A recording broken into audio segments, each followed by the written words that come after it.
जोहार नमस्कार।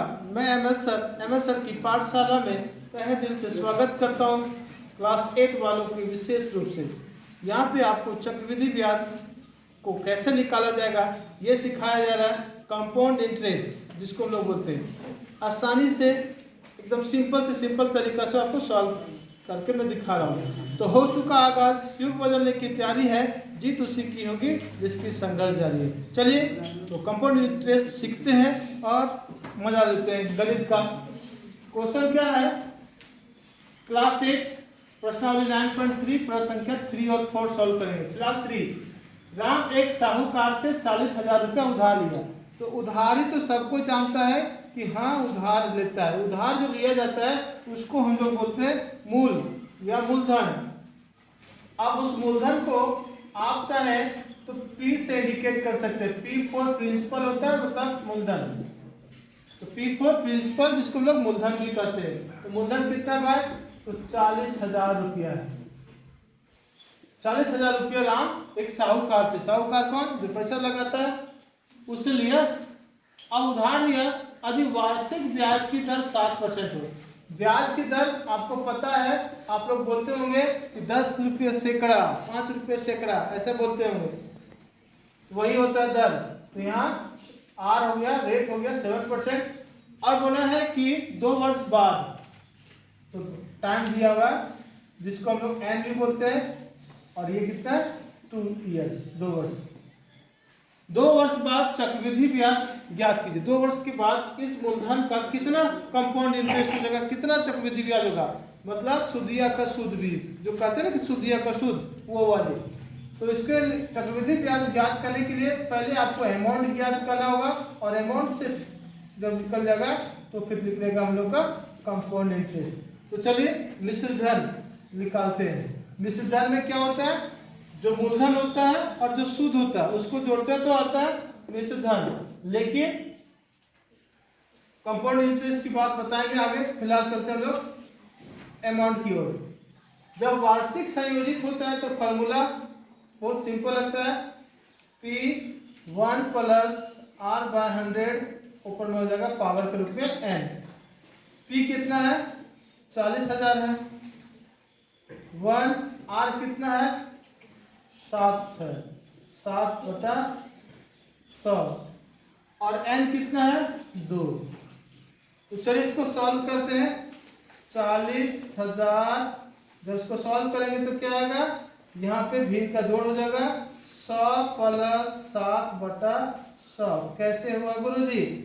आपको पता है कि यहाँ 1 छिपा हुआ, 1 और 100 कैल्शियम लिए तो 100, 1 का पढ़ा कितनी बार पढ़ेंगे? 100 आएगा तो 100 बार, इसलिए 100 को 1 से गुना किया आया। और ये 100 का पढ़ा कितनी बार पढ़ा? 100 आएगा 1 बार में, इसलिए 7। ये आपको पता है, मैं मान के चलता हूँ। अब आगे 40,000 P था, रहने दीजिए भाई। यहाँ हो जाएगा 160/100 का स्क्वायर। इसका मतलब है कि अंदर में जो है उसको आप लिख सकते हैं 2 टाइम्स। स्क्वायर मतलब होता है 2 टाइम्स, 2 बार गुना कर दिए। 160 गुना 100। अब आ गया, इसको काटिए गुटिए, कुछ कटता है तो 1 0 1 0 1 0 1 0 कट गया। इधर भी कट जाएगा। हमारे पास बचेगा 4 गुना 160 गुना 160। अब 4 को इससे गुना कर दीजिए तो कितना होगा? 7 चक 28 और आएगा 4 एकम 4। 160 को जब 4 से गुना किए तो 428 आया। और 428 को 160 से आपको गुना करना है। तो 7 8 56 के 6, हाथ में 5, 7 दूनी 14, 14 5 19, हाथ में 1, 7 चक 28 और 1 29, 0 0 0 0। यहाँ तो कुछ भी नहीं होने वाला है, क्योंकि किसी भी संख्या को 0 से गुना करते हैं तो वही आता है 0। 8 2 4 6 9 8 8 16 17 7 2 2 4 1 5। तो आया क्या? 45,796। ये रहा हमारा, मतलब 45,796। लिया बेचारा 40,000 रुपया अब उसको 2 वर्ष के बाद 45,796 रुपया दे रहा है। अब इसमें कंपाउंड इंटरेस्ट कितना है तो निकालना होगा। तो अतः चक्रवृद्धि ब्याज, जिसको हम लोग बोलते हैं सिंपल इंटरेस्ट, कंपाउंड इंटरेस्ट, तो चक्रवृद्धि ब्याज का फॉर्मूला क्या होता है? फॉर्मूला होता है ए माइनस पी, मतलब जो कुल राशि है उसमें से मूलधन को घटा दीजिए। तो चलिए घटाते हैं। 45796 माइनस 40,000, तो कितना आएगा? 5769। घटा के देखिएगा किसका आएगा? 5796, 1 2 3 4, 1 2 3 4, हाँ ये आएगा।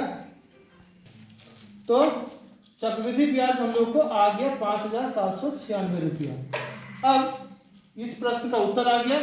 अगले क्वेश्चन की ओर चलते हैं। चलिए अगले प्रश्न की ओर चलते हैं। Question number 4। गीता ने एक बैंक से 8,000 रुपया कर्जा लिया। चलिए भाई, तो अच्छी बात है, हमारा मूलधन निकल गया, या मूलधन हम लोग को प्राप्त हो गया 8,000 रुपया। अधिक ब्याज की दर 10% वार्षिक है, मतलब 10%। अब समय बोलता है, वर्ष है, टाइम है 1/2, मतलब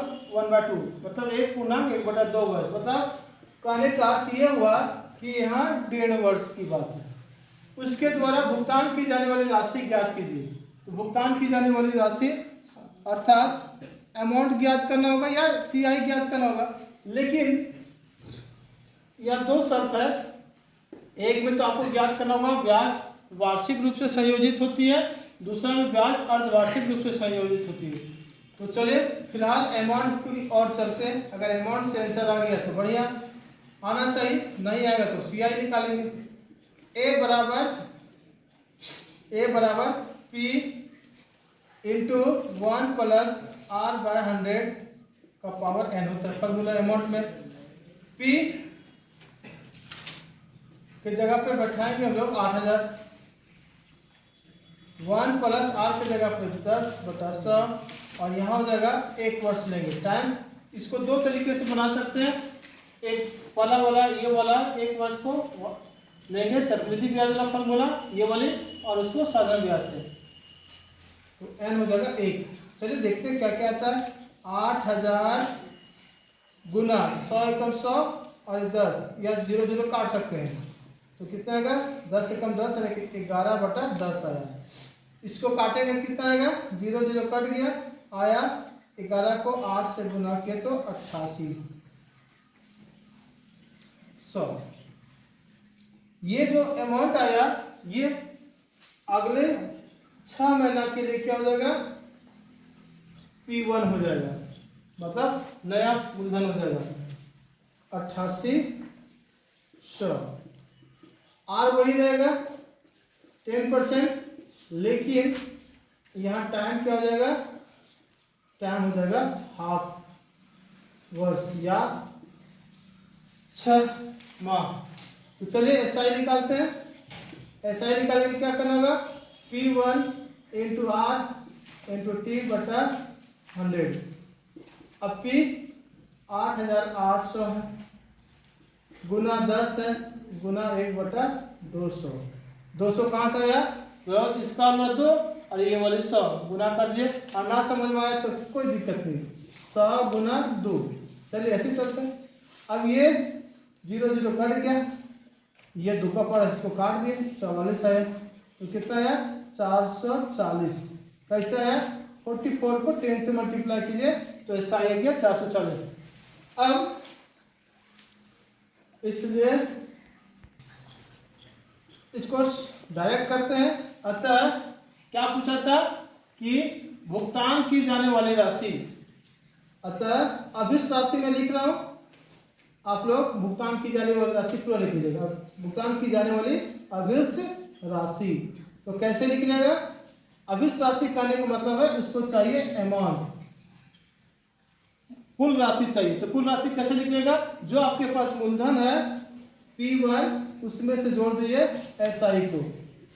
तो P1 कितना है? 8,800 प्लस 440 0 4 8 4 12 के दुहात में 8 और 1 9 आ गया हमारा पहला का आंसर 9,240 रुपये। इसका आंसर आ गया। ब्याज वार्षिक रूप से जब संयोजित होती है तो गीता को 1.5 साल के बाद कितना देना होगा? 9,240 रुपये देना होगा। अब उसके द्वारा भुगतान की गई राशि में बोलते हैं ब्याज अर्धवार्षिक भी संयोजित होता है। तो थोड़ा सा इसको यहाँ से रेज कर देते हैं और फिर आगे आएंगे। अब अर्धवार्षिक की स्थिति में थोड़ा फॉर्मूला चेंज कर देते हैं, थोड़ी सी परिवर्तन होता है। तो अर्धवार्षिक में भी वही स्थिति रहेगा। यहाँ हम लोग दूसरा का क्वेश्चन सॉल्व कर रहे हैं। P वही रहेगा, R वही रहेगा, टाइम वही रहेगा और अमाउंट ही ज्ञात करना है। लेकिन फॉर्मूला में थोड़ी परिवर्तन हो जाती है।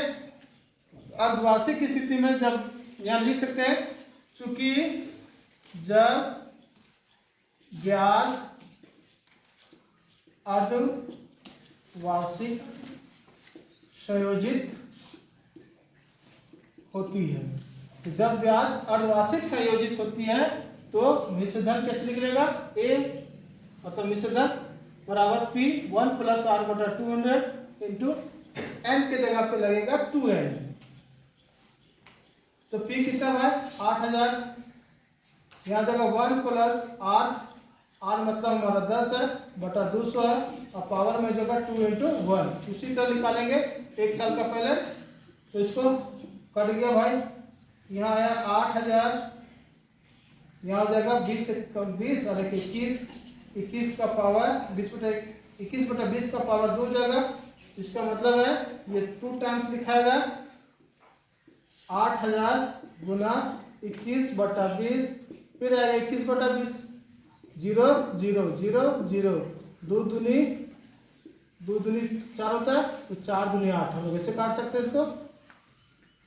20 आया है। अब 20 को इन दोनों को गुना करेंगे तो 441 आता है। 441 को गुना कीजिए, 2 कम 2 2 चका 2 चका। ये रहा आपका 1 साल का अमाउंट। अब हम लोग को 6 महीने का बचा हुआ, तो इसमें क्या हो जाएगा? यहाँ P1 हमारा चेंज हो जाता है 8820 और R तो वही रहेगा 10%, लेकिन टाइम हो जाएगा हाफ और SI निकालना है। तो चलिए, इसलिए SI बराबर क्या होगा? SI बराबर P1 into R into T बटा 100। तो P कितना है? 8820 10 हमारा R है और टाइम 1/2। यहाँ नीचे 100 रहेगा और इसके साथ गुना रहेगा। 1 0 1 0 1 0 1 0 कट गया तो 2 का प्रारंभ कट रहा है। 2 चक 8 2 चक 8 2 एकम 2। तो SI कितना आया? आया 441 रुपया। जब SI आ गया तो क्या हम लोग इसका अतः अभिष्ट राशि नहीं ज्ञात कर सकते या कुल राशि नहीं ज्ञात कर सकते हैं? ज्ञात कर सकते हैं। अभिष्ट राशि कैसे निकलेगा भाई? तो अभिष्ट राशि निकालने के लिए हम लोगों को P1 में SI को जोड़ना होगा। तो P1 कितना है? 8,820 रुपया। इसमें 441 को जोड़ के देखिए कितना आता है। 1 4 2 6 8 4 12 के दुहात में 8 और 1 9 आया 9,261 रुपया। ये रहा आंसर। पहला का आंसर ऑलरेडी ला दिए थे, दूसरा आंसर। चलिए, उम्मीद करते हैं ये प्रश्न या आपको बताने का तरीका मेरा आपको अच्छा लगेगा तो तुरंत लाइक बटन को दबाएंगे, दोस्तों को भी शेयर कीजिए। पहली बार अगर मेरे चैनल देख रहे हैं, मेरे वीडियो को देख रहे हैं तो सब्सक्राइब करना ना भूलें। धन्यवाद।